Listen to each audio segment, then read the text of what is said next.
Hello, my name is Rasmus, and regardless of Dr. Stern and Ambrosi and Albert Speer and the rest of the gang, I was somehow thinking of this talk and event very much in the context of spoken word, and that is a setting that makes me extremely nervous because I'm not a spoken word sort of personality,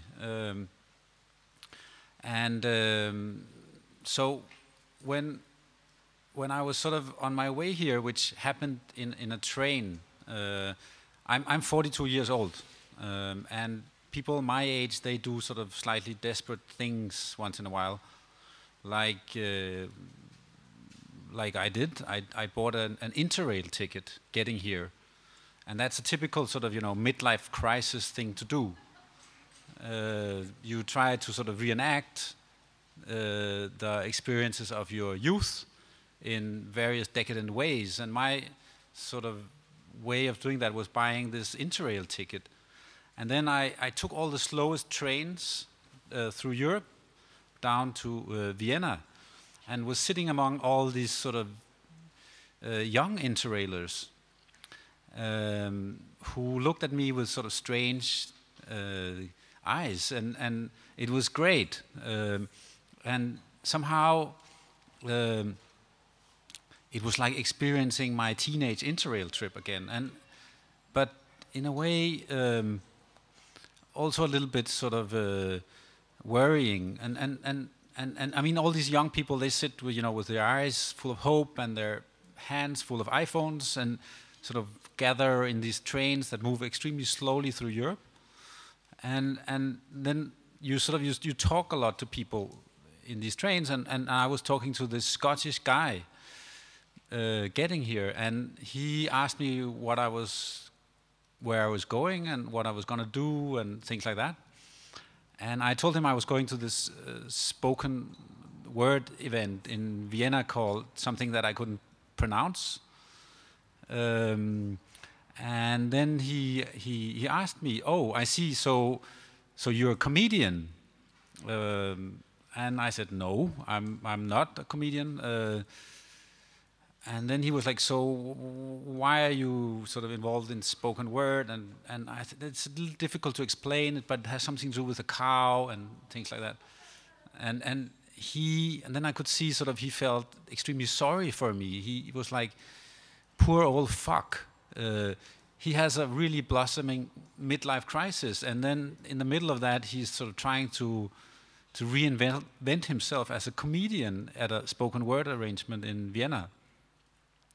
And then, in this sort of compassionate gaze from him, there was sort of, he thought he should give me some advice based on sort of Anglo-Saxon sort of comedy ideas, and they're really, they're really good at this. So he told me, in the context of spoken word, and this is a spoken word sort of arrangement. It's not only about cows, and in the context of spoken word, it's very important to tell people how you feel. And then if you just do that, then it can't go completely wrong.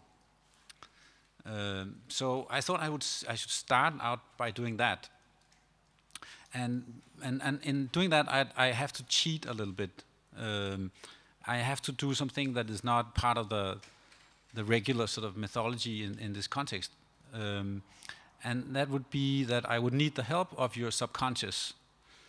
And so if you can trust me for a second here, and I will let you know how I feel. So please, if I could ask you to close your eyes. Please close your eyes.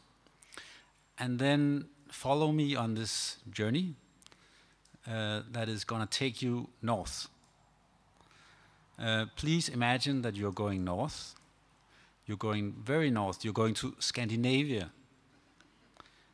You're actually going to Sweden. Please imagine that you're going to Sweden. Imagine that you are moving into Sweden. You're going north. And in Scandinavian culture, when you're going north, mythologically it means that you are dying. You're not going to die here. Don't worry. Trust me. So you're going north. You're now in Sweden, the country of Ingmar Bergman, Björn Borg, Greta Garbo, ABBA, and a lot of snow.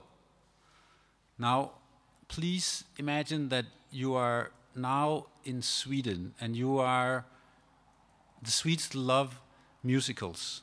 Please imagine that you are now in a musical. You're in a musical in Sweden. You're performing in the musical Cats in Sweden. You are a performer. And the performance is going really well. You're dressed as a cat, a black cat. And all your colleagues are around you, and you're sort of dancing and singing, and you're dressed as a cat. And then the performance is going really well. You're still in Sweden, and the performance is ending. And then you go to the dressing room. You're still dressed as a cat in Sweden. And in the dressing room, there's a birthday celebration. One of your colleague cats has a birthday. So there's a little bit of food. There's like a banquet. And in this banquet, you see a really, really delicious piece of mackerel. Now, please imagine that you are a cat, dressed as a cat, and you see this piece of mackerel, and you really want to eat that. So you go for the mackerel, and you eat the mackerel, and it's delicious. And then suddenly you feel that you have a bone in your throat. There's a bone in the mackerel, and it gets stuck in your throat. And suddenly you can't breathe.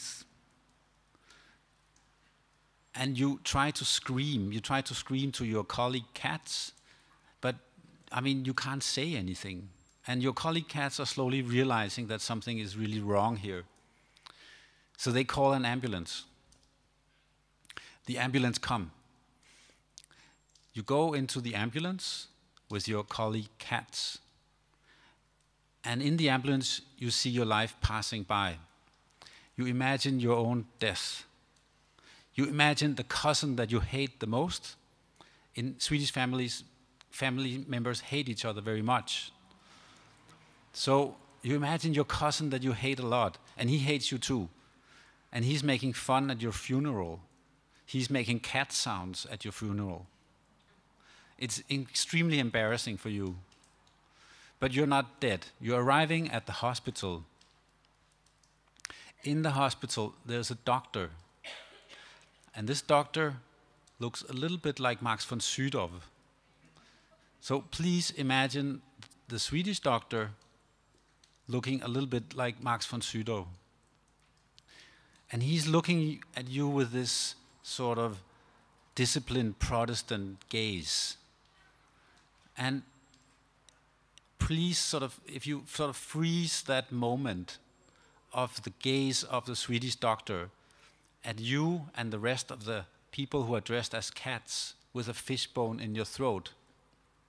Please sort of freeze that moment for a little while and hold on to how that makes you feel. And now we can open your eyes. And that is exactly how I feel in the context of spoken word. It's an extremely sort of, I'm not used to this format. So just so you know that this is sort of the setting we're speaking under. Now, in the word Austria, there's one A. There's one A. There's actually two A's. You're true. You're right. You're right. There's actually two A's. I was wrong there. It begins with an A. And there's actually two A's also in the word Augarten. And in the word Francesca von Habsburg, there's three A's. And the letter A has its origin from the Phoenician alphabet. And it's actually meant as a pictogram for a cow's head.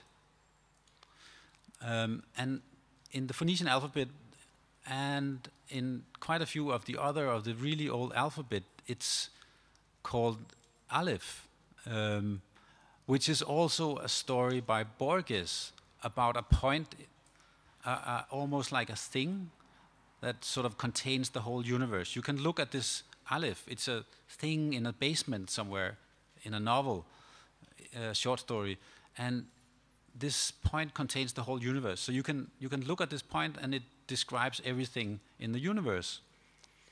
And I think that's sort of a little bit like how I think of the two cows here, Rita and Hector. They are sort of weird alephs. And perhaps one should consider that the calf that we think that Rita is having in her stomach should be called the Tyrolean aleph. And this somehow, this is, I mean, the reason for the cows being there is partly that Austria is a Catholic country. This partly, I say, it sounds a little bit weird, but when we originally spoke with TBA about what to do in this place, the TBA, in the form of mainly Daniela, who's sitting here, was sort of requesting, or suggesting that we build one of these energy systems that me and my group, SUPERFLEX, has been working with for years. And it's basically like an energy system that makes energy out of shit.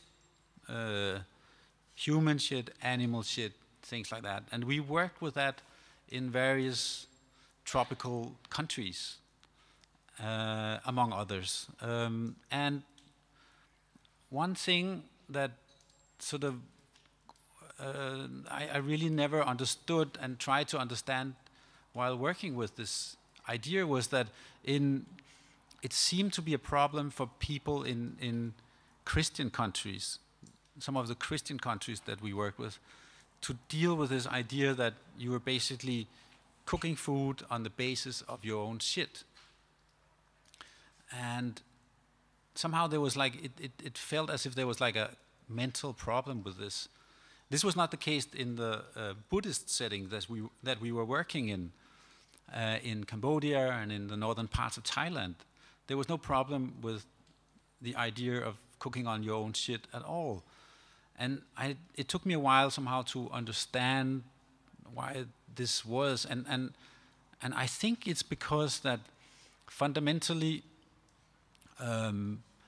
Christian cultures, they have a problem with shit that is very sort of deep based in the religions of these countries. And somehow if I sort of take the freedom to assume that all of you were kids at one point, then you probably asked yourself at some point that if God created us in his image, does that mean that he also did all the things that we did, including going to the toilet? And going to the toilet somehow was an unbearable thought, that does God go to the toilet? Did Jesus do that? We know that he drank and drank wine and ate bread, but did he go to the toilet as well?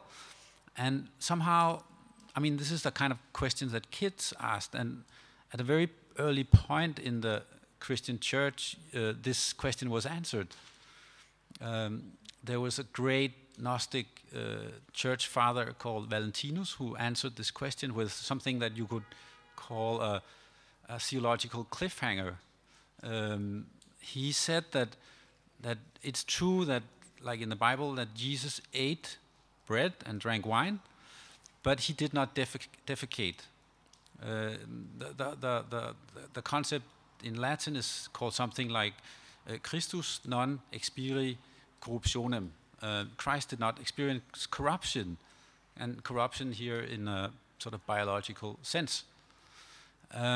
So in that sense, it's as if that the tension is still there, and you can't really explain this Valentinus somehow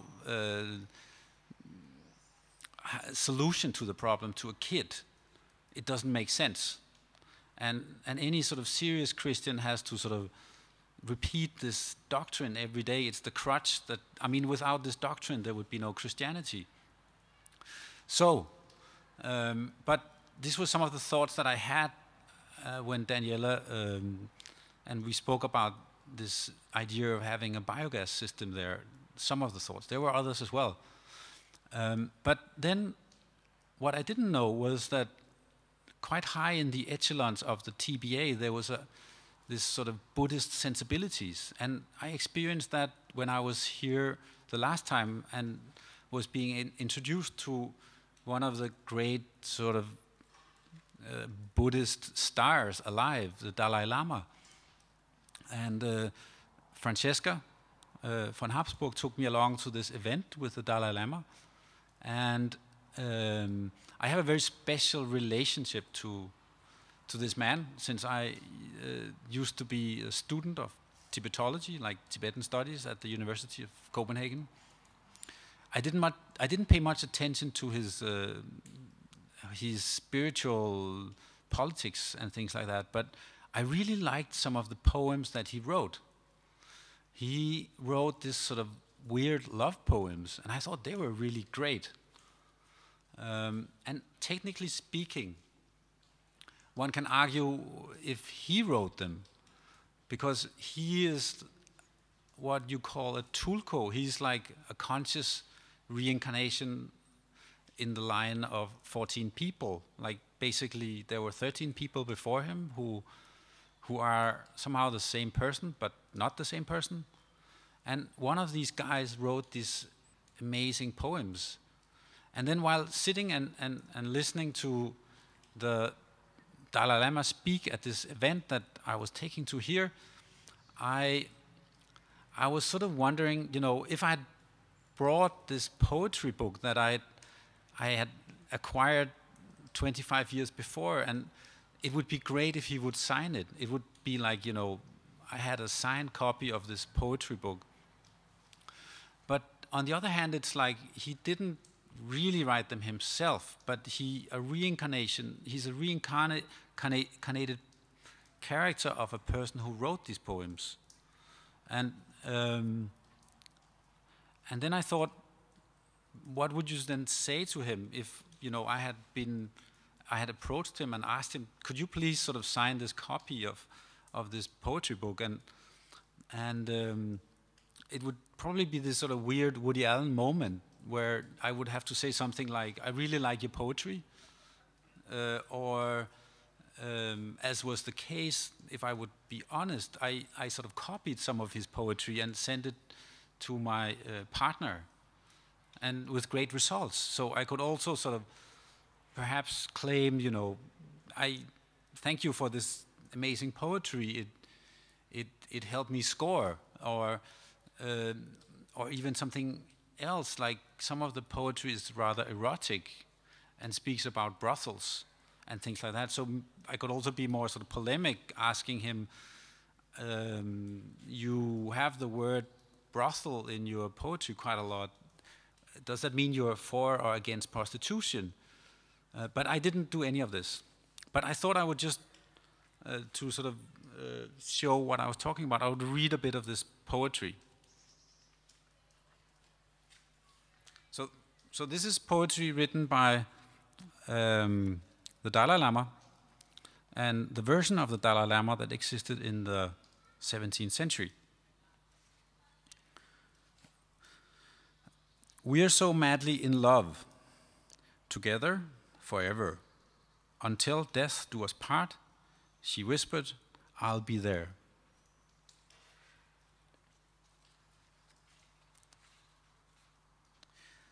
And here's another one. They're very short. If the girl doesn't die, the beer will never stop. Indeed, I can name her a young man's safe haven.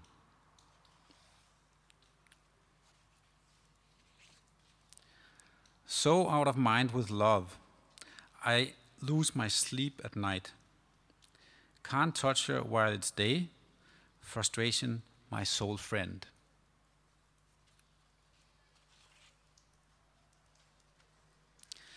If my sweetheart won't stay, she's embraced religion. I too am not staying. I'm straight off on retreat.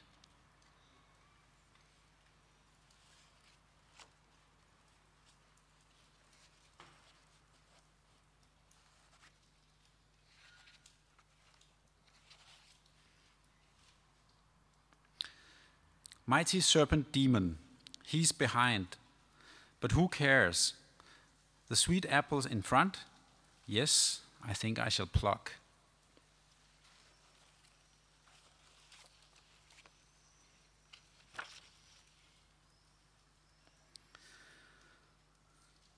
Drawing plans on the earth, I measure the distance to the stars. Though I know her soft flesh, I can't measure her mood.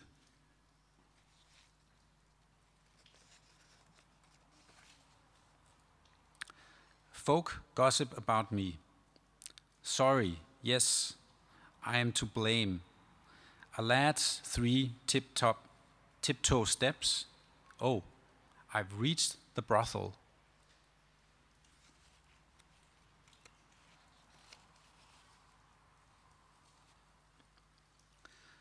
First, better not to see. Falling in love senseless. Second, better not know. Misery's senseless too.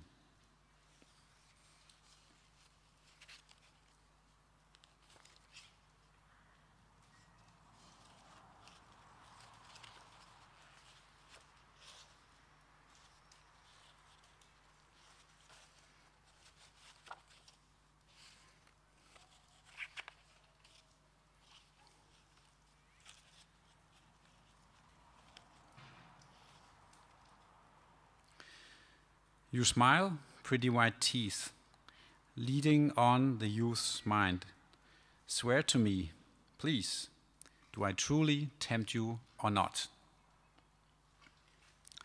So these are the words of the Dalai Lama. And of course it's sort of extremely confusing to read this poetry that is very teenage, like it's quite powerful.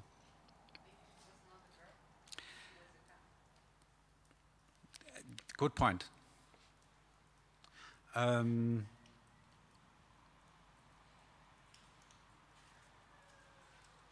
But I'd like to stay a little bit with this problem of, you know, who wrote the poetry and what is it that sort of goes on from one Dalai Lama to the next. And I'd like to sort of speak about that a little bit from maybe a different perspective. So let's go to Jerusalem. And I was in Jerusalem a couple of years ago, and I was sitting in a record studio, and I was listening to this record, like this, this recording session. And it was a recording session of these guys who usually perform at the mosque at the Dome of the Rock. And they're like religious singers, and they were sort of going on with their singing while I was in a meeting. And I could just hear it sort of vaguely in the distance, and then slowly it felt like, I know this. How do I know? There's something familiar with this track they're playing. And I'd like just to test if you have the same experience. So maybe if we can play the track in the computer that is called One, and you know, just try and listen to it, please. And it's a religious song.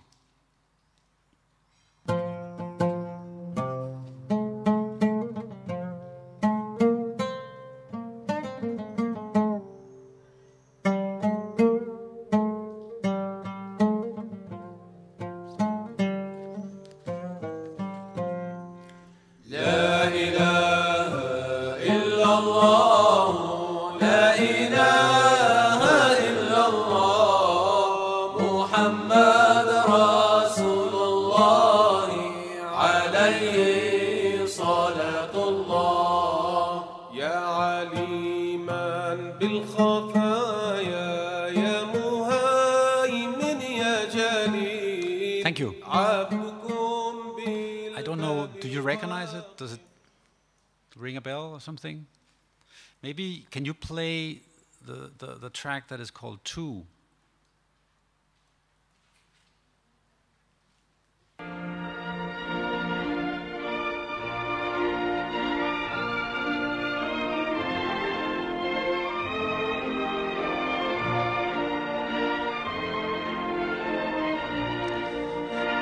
maybe play the track called 3.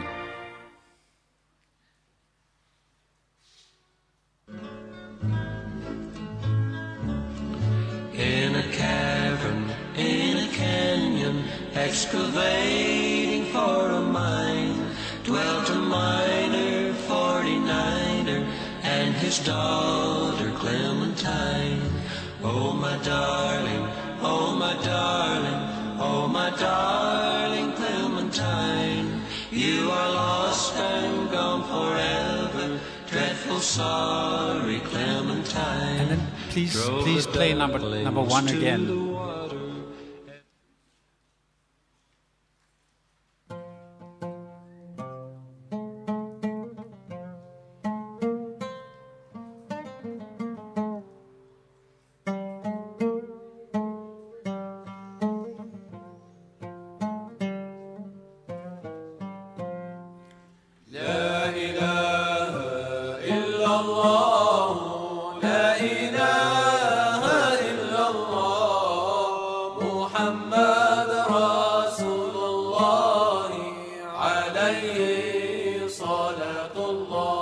Thank you.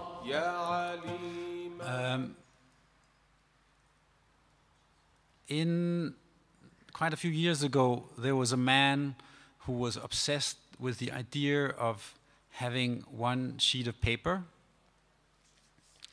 and then running it through a machine and producing the same piece of paper. And at that time, it seemed a little bit like magic. And this man,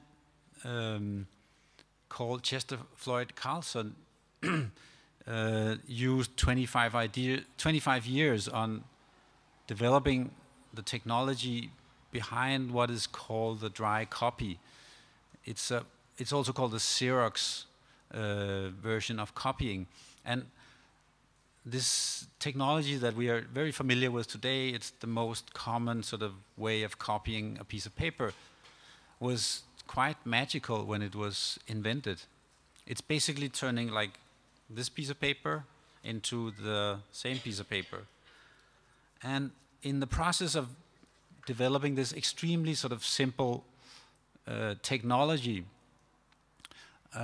Chester Floyd Carlson became interested in other aspects of the same process, namely reincarnation. And when finally he had produced the first Xerox machine that earned him millions of dollars, he used quite a bit of his money on supporting research into reincarnation. Basically the idea that, you know, we are in this life and then we Xerox ourselves into another life. And namely he was supporting a guy called Ian Stevenson, who was a professor in psychiatry and biology at the University of Virginia. And this man, partly based on all this support from Mr. Xerox, produced a lot of books and called something like 17 cases of European reincarnation and things like that. And he would run around and basically interview people about their previous lives. And all this sort of amazing imagery was created on the basis of these people who could remember who they were and where they were and what they did in previous lives. And finally, when he was himself about to be sort of Xeroxed into the next life, when he was very old, he left a cabinet at the University of Virginia, and it's still there, that was sort of locked with a number sort of lock system. And then he said, when I come again, you know, in some other form, or perhaps the same form, then I will know this number. I'll remember it from this life. And this will finally prove that we are not kidding when we are talking about reincarnation. He was also a biologist. So he was very scientific, not esoteric in any way about this research. So, in the case that any of you sits with a number that you do not know what to do with, you might be you might be Ian Stevenson. And somehow the way that Ian Stevenson's research was done was very much talking to people who would kind of lie down on a couch, close their eyes, and start speaking about their previous lives with very precise sort of details. And this somehow reminds me a lot about the technology used in certain kinds of therapy. Maybe for those of you in therapy, you might know it.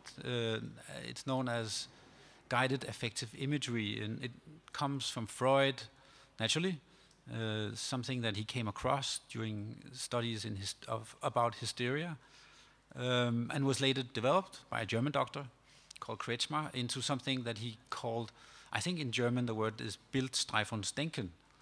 Bildstreifungsdenken. And it's very used today. And there's a certain sort of form of it that went east and traveled to Japan, where it became known as cocology. And cocology is mainly a concept based on the same idea that we have a library of images from our own life and from previous lives as well, that one very easily can sort of plug into. And it's basically done by simple techniques, you know, asking people, now you are in a field, a meadow, and you are approaching a forest. Somebody comes out of the forest, tell me who it is. And then this sort of, based on this image bank, all these sort of imageries are produced. It's basically like pressing a play button on somebody's mind, and based on these imageries that then appear, you can then, you know, plug into the deep, deep levels of a person's character which is beyond words. So in Japan, that sort of mutated into something called cocology. And cocology is mainly sort of a concept to make famous people speak about their sex life.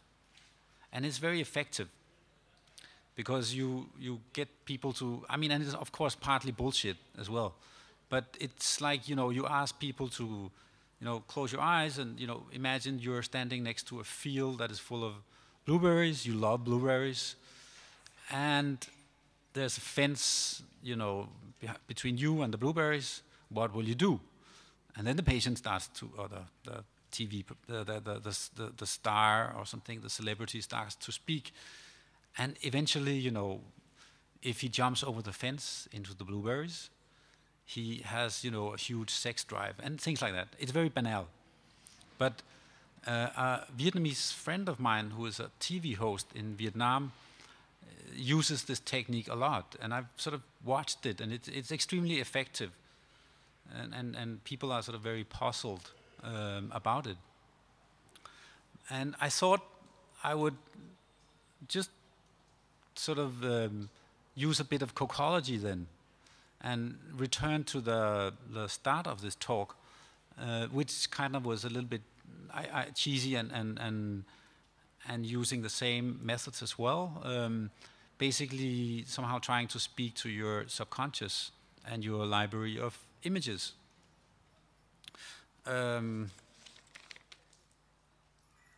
So, if, again, this is the last time, don't worry, can ask you to close your eyes. So please close your eyes, and it will be a light version of a bit of Japanese cocology. Now, imagine that you are in the Augarten. Actually, you are in the Augarten, but imagine you're sort of flying up, and then you're moving towards the two cows. And then you enter the cow called Rita, who is pregnant with a calf. And now you become the calf. You are the calf in the stomach of the cow Rita in the Augarten. And you're wondering, what is sort of all this fuss about cows? Why are these humans so obsessed with cows? And then you're sort of watching, you can't hear or maybe you can hear, but you're sort of watching this crowd of people sitting with their eyes closed, and you're thinking about the concept of this exhibition here, which is all based on something that really, from a Buddhist perspective, doesn't make any sense at all.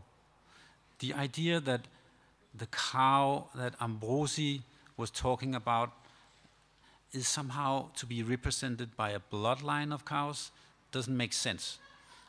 Because within the idea of reincarnation, you can sort of become anything. And it has nothing to do with bloodlines or anything. It doesn't even have anything to do with species. So a cow could actually become a human, and then a human could again become a cow. So thinking about that, you sort of realize, well, maybe I don't have anything to do with the Königen sort of directly. Maybe I could be a reincarnation of anything. Maybe I could be the reincarnated Albert Speer.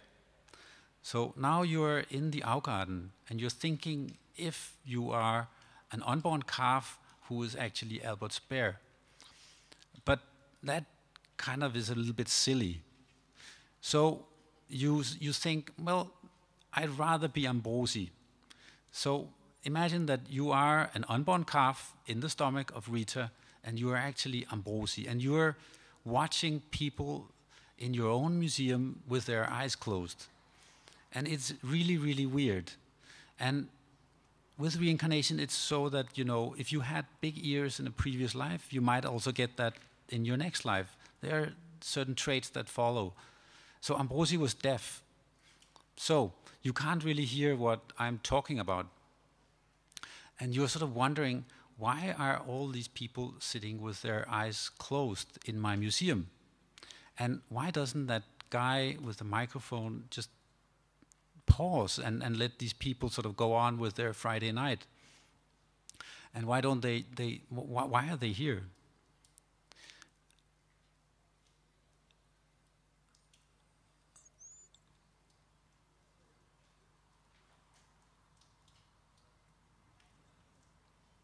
Thank you.